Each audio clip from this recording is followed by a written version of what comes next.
Okay, right. We've been talking about fairly shallow water habitats in the ocean, reefs and beaches and things like that. Now let's get a little deeper into the subject. Ah ha ha ha! That was a joke. You're all supposed to be laughing uproariously, and start looking at what happens on the bottom of the ocean as we go from the continental shelf down deep, deep below into the abyss. So we're going to get into really deep knowledge here. Ah ha ha ha. When we were talking about plate tectonics, way back about 50 years ago when I was still doing in-person lectures, you might recall that the true edge of a continent is not where the coastline happens to be. And the reason is that if you look at it over long periods of time, sea level can rise and fall. The level of the land can rise and fall. And in some parts of the world, this is actually a pretty dynamic, ongoing process. Most of the old seaports that the Vikings would have used are now on dry land, for example, because Scandinavia, the land is actually rising relative to the sea. Back about 12,000 years ago, sea level was much lower because there was much more of the world's water locked up in big ice sheets on the continents. And there was actually dry land connecting Britain with Europe and New Guinea with Australia and Russia with North America, all of which is covered by ocean now.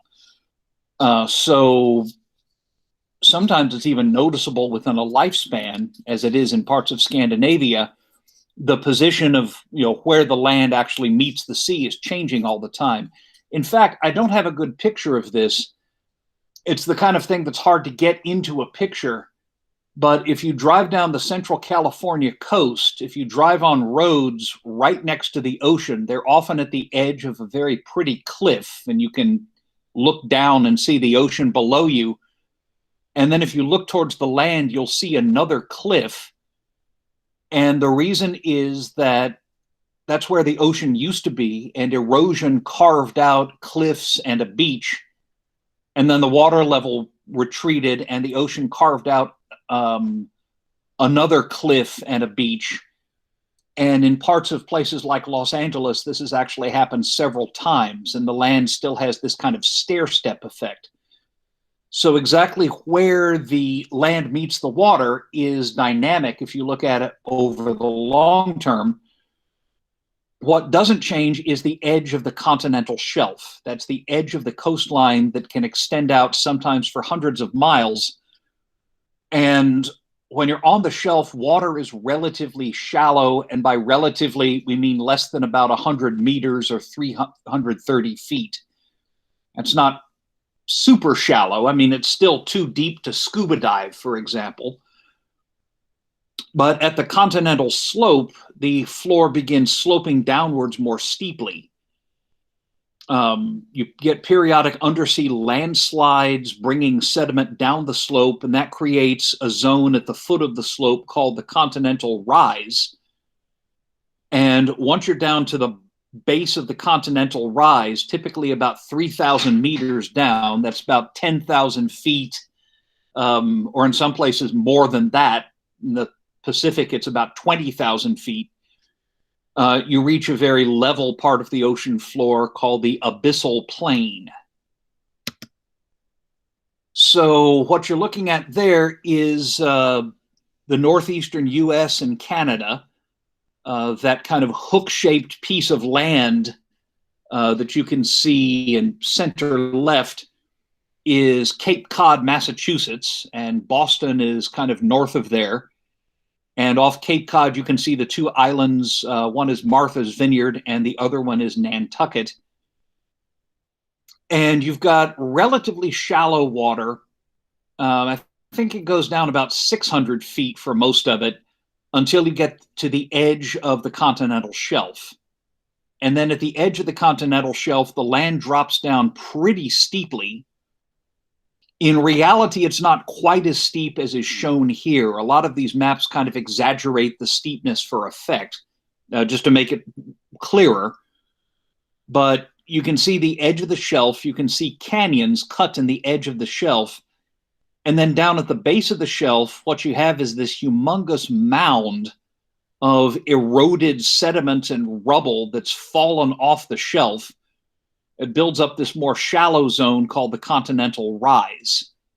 And that's what slopes down all the way to the very deepest zone that you see at the lower right of that picture. That's the abyssal plain. Oops, skipped a slide. Now, the east coast of the U.S. is what we call a passive continental margin, which means that it's not close to a plate boundary. The border of the North American plate is way off in the middle of the Atlantic. You can't even see it on this map.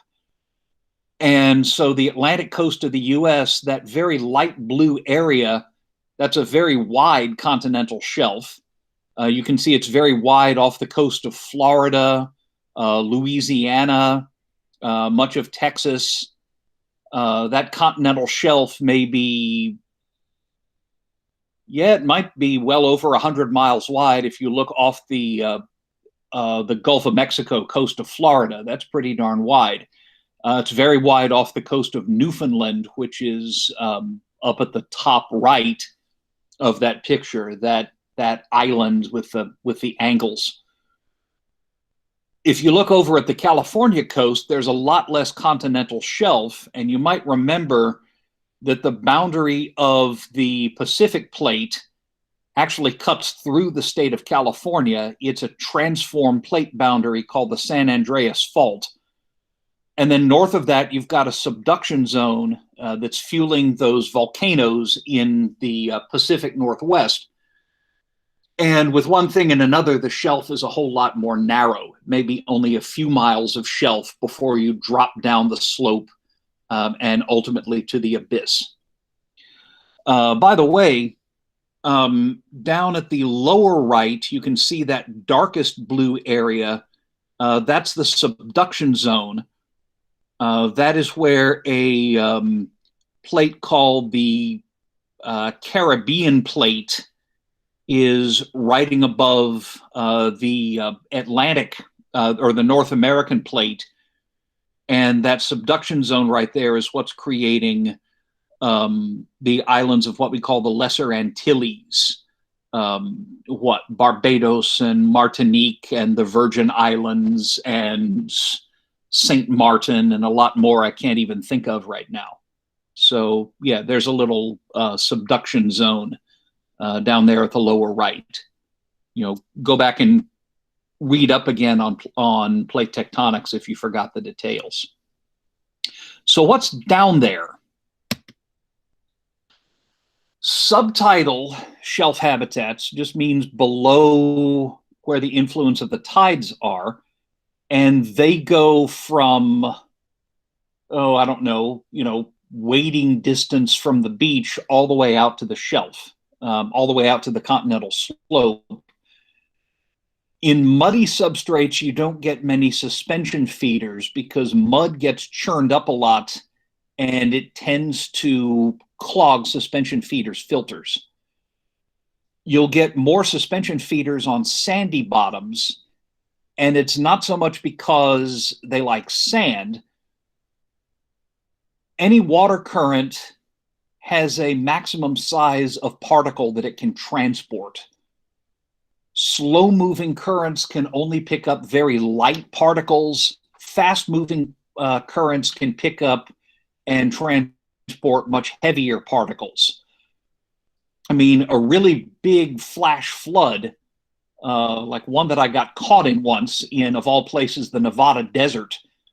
I actually saw it picking up and transporting pretty good-sized pebbles. But that was a rare event. If you have a fast-moving current, it'll probably pick up the tiny particles that would make up mud and sweep them away, but it'll leave behind larger particles like the ones that make up sand or the ones that make up pebbles. You can even see this in the local streams and rivers around here, where the water moves rapidly. A stream will tend to have a pebbly bottom or pebbly beaches on the sides, like you see in parts of the Buffalo. But a very slow-moving stream is going to have a muddy bottom. Those slow currents can only pick up the very tiniest little particles of sediment, and everything else will get left behind. That applies to looking at the ocean as well. Wherever you get faster currents, it'll tend to pick up and carry off the smaller particles. I mean, you can even see it on beaches. You get sand in places where waves are breaking and churning the sediment, and you'll get muddy beaches in places where the currents are quieter. And it happens out on the subtidal shelf as well. So suspension feeders tend to like sandy bottoms because those are associated with faster currents, and faster currents mean more fresh water being brought in, meaning there's more oxygen and probably more food. On the other hand, deposit feeders tend to be more rare in sandy habitats. They tend to like the very fine organic particles that you get mixed in with mud. So, for example, that's a nice subtidal environment way out on the shelf.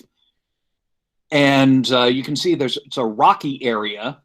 And in the rocky zones, that's a type of soft coral, probably a type called a gorgonian, that looks like a big pinkish plant. It's actually a colonial relative of corals.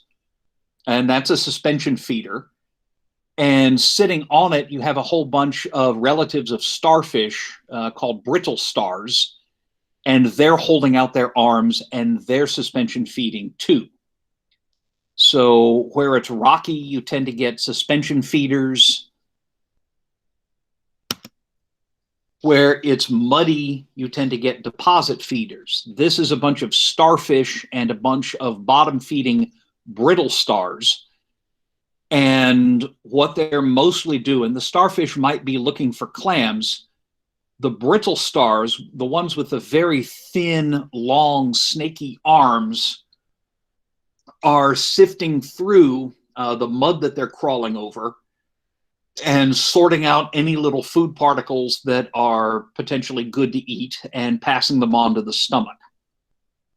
So that's a lot of active epifaunal deposit feeders crawling around, those brittle stars, and that's what you tend to get in mud.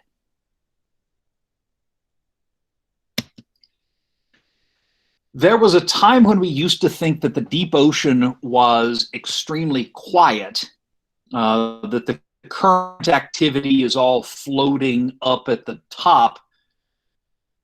Down deep at the bottom, you have thermohaline circulation, which you might remember, but you don't really have anything moving the water. So we used to think that nothing ever happened in the deep ocean. We now know that's not the case because you can have avalanches of sediment that will break loose and go sliding down the continental slope, just as you can have avalanches on land. Every so often, gravity is stronger than the forces that are holding your hillside together, and a bunch of dirt or sand or rocks or snow or whatever it is goes tumbling down the slope, leveling anything in its path. When this happens underwater, it's called a turbidity current. And you just have I've just described it, a whole bunch of sediment that just goes rumble, rumble, tumble, tumble, falls down the continental slope. Nobody's actually been in position to see one with his or her own eyes, and that's probably a good thing because you'd probably die. But we've observed things like, there was a case when transatlantic telegraph cables, which we've had since the mid-1800s or so, all started snapping one after the other. And it's thought that it was a turbidity current that just hit one cable after another cable in succession, boom, boom, boom, as it rolled down the continental slope of eastern North America. The really large ones can spread sediment for hundreds of miles. That's northwestern Europe. You've got Norway up at the right. Down below, you can see some of Denmark. At the lower left, that's the United Kingdom. That's Great Britain. Ireland is next to it. Iceland, you can see up at the upper left, and there's a few little islands there. And down on the bottom of the North Atlantic, the area called the Storegga Slide is the rubble left over when a piece of the European continental shelf collapsed, and the resulting avalanche spread 840 cubic miles of sediment and rock over the deep ocean floor, extending, that's got to be 300 miles or probably more. That whole area called the Storegga Slide. That would have caused a colossal tsunami. Fortunately, there were people around, and it probably did cause loss of life if you happen to be anywhere close to the ocean at the time. But that's just an example of one of these undersea landslides that can extend for hundreds of miles. There's another really big one off the coast of Maui or Molokai, one of the Hawaiian islands. There's evidence for another humongous landslide where an island-sized piece of land essentially collapsed.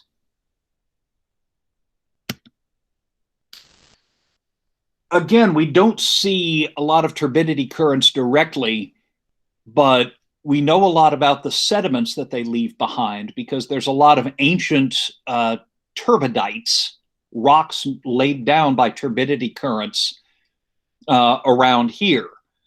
That is, you might have seen that. That's when they were rebuilding the 430, 630 interchange. And there's this odd fin of rock just kind of sticking up.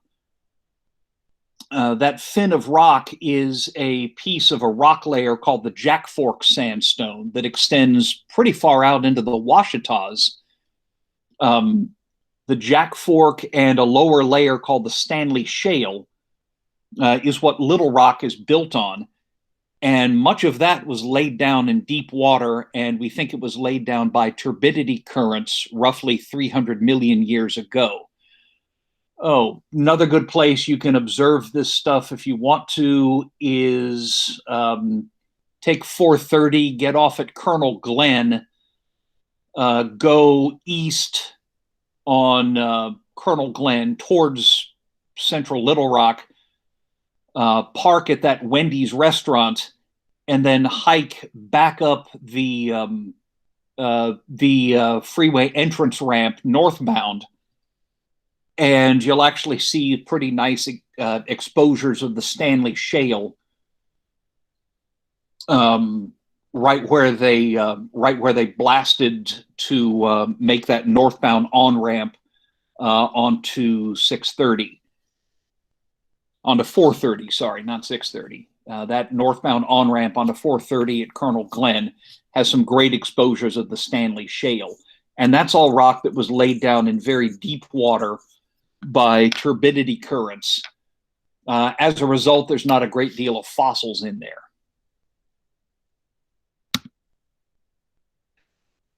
The rise at the foot of the continental slope is built up by sediment that's been carried down by turbidity currents. You can see in areas they make these big fans over the surface of the deep ocean floor called deep sea fans.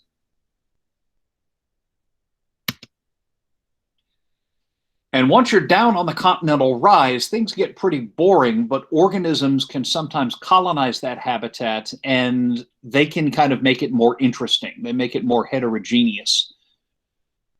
That's a view of soft sediment on the continental rise, and it doesn't look like there's a lot there, but every one of those little flecks that you're seeing, every one of those little spots is a fecal mound. There's a deposit feeding sea cucumber called Melpadia that digs burrows in that soft sediment. Being a deposit feeder, it basically just shovels sediment into its mouth and lets its digestive system get whatever nutrition it can and poops out the rest. Those mounds attract suspension feeding clams and crustaceans and critters like that. Once you're down this deep, there is absolutely no light. I mean, this picture was taken in electric light. You can see the shadows of part of the probe that took it. But when people aren't down there with their lights, it's darker than the inside of a dead cow. Obviously, no photosynthesis takes place. And with an awesome few exceptions that I'll talk about later this week, there isn't any source of food except ultimately marine snow. Dead plankton, fecal pellets of planktonic organisms, bacteria, all of the stuff in the plankton, as it dies, sinks down to the deep ocean. It tends to glue itself together with these starchy polymers that certain algae make. And it slowly sinks down, and that's the only real input of organic matter. That's the only input of fixed carbon.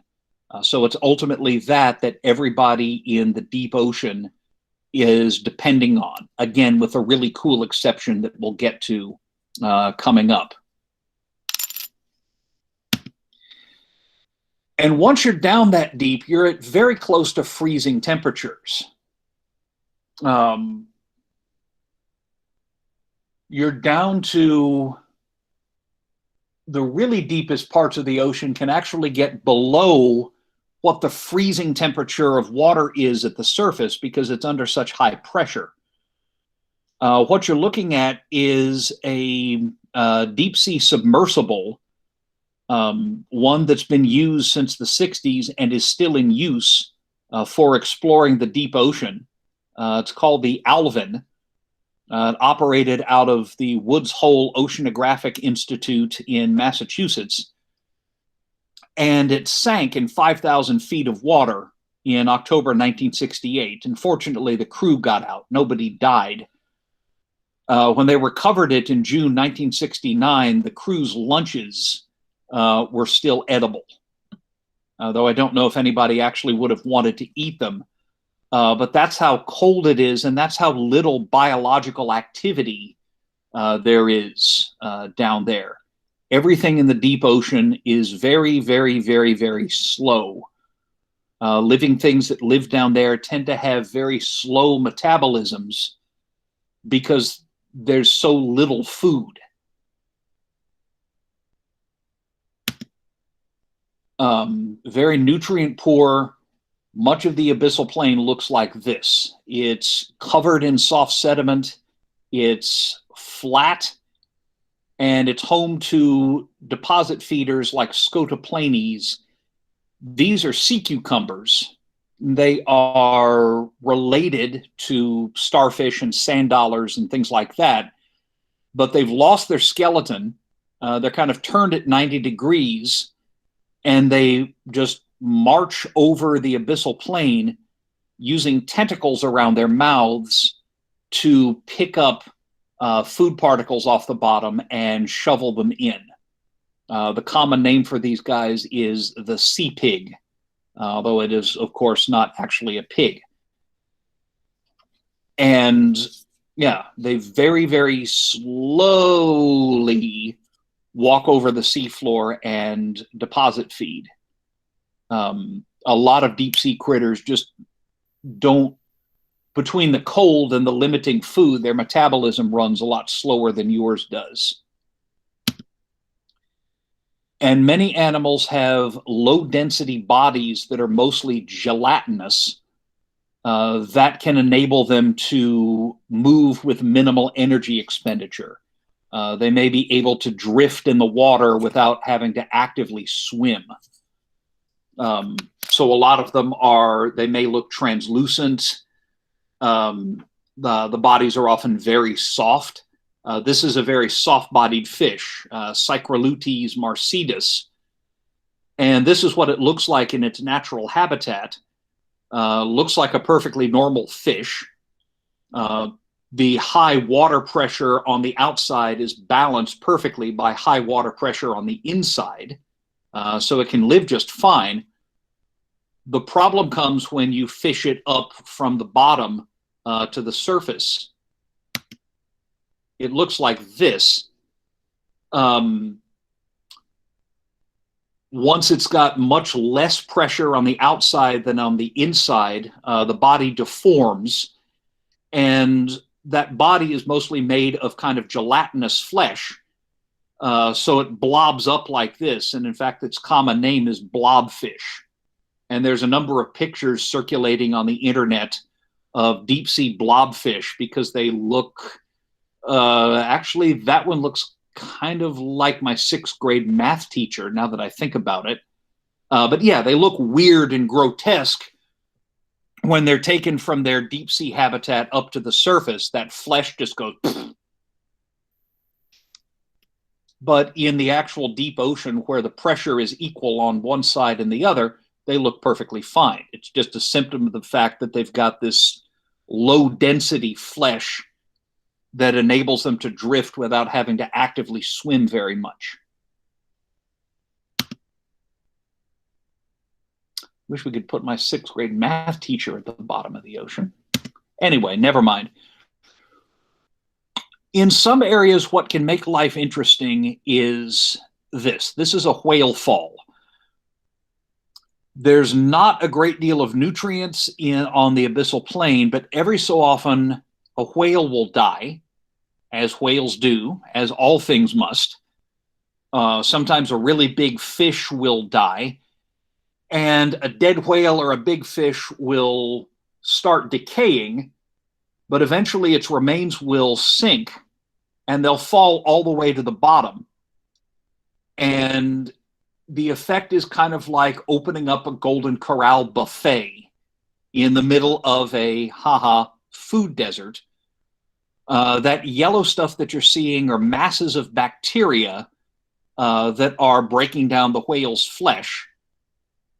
And it's hard to see at this scale. I'll show you a close-up in a minute, but there are critters swarming all over these bones. They have devoured all of the flesh, and they're actually in the process of breaking down the bones. And so you have this sudden input of lots of high-quality nutrients in the middle of what's normally a complete desert, and it may take several years for that to go away. So you have these little oases of relatively frenzied biological activity, in the middle of, pretty much nothing. It's like opening up a Golden Corral buffet in, I don't know, Market Tree, Arkansas, right? Eastern Arkansas is very flat and there's not a great deal going on, but if you open up one restaurant, you'd get a surge of interest from miles around. I guess something similar is happening here. And you have worms that are feeding on the flesh. I can see sea anemones and things like that. And there's some little tentacles that I can see, but you may not be able to. And they belong to a very specialized kind of worm that is digging holes in the bone. And if you cut it out of the bone, it looks like this. That's Osidax. It was only discovered in 2002. This one was extracted from the bones of a whale 9,400 feet down. And the weird thing is the worm doesn't have any guts. What it has is you've got tentacles. That's the part that's sticking out. And then buried inside the bone, you have this lumpy greenish stuff that makes up a system of roots. And in those roots, you have bacteria, and they do the work of absorbing nutrition from the bone itself. They're actually able to break down bone, especially break down the lipids, the fats and the oils inside the bone. And then the Osidax worm itself feeds on the bacteria. So you've got a symbiosis here that enables these worms to break down whale bones even in the absence of a gut. Weird. I love it. You know, you couldn't make this up. Sorry, my wife and son have been watching a lot of Star Trek Voyager, and I know I'm supposed to suspend disbelief, but it seems like all of the aliens are basically people with funny foreheads, when real alien life, if it exists, would probably look more like this.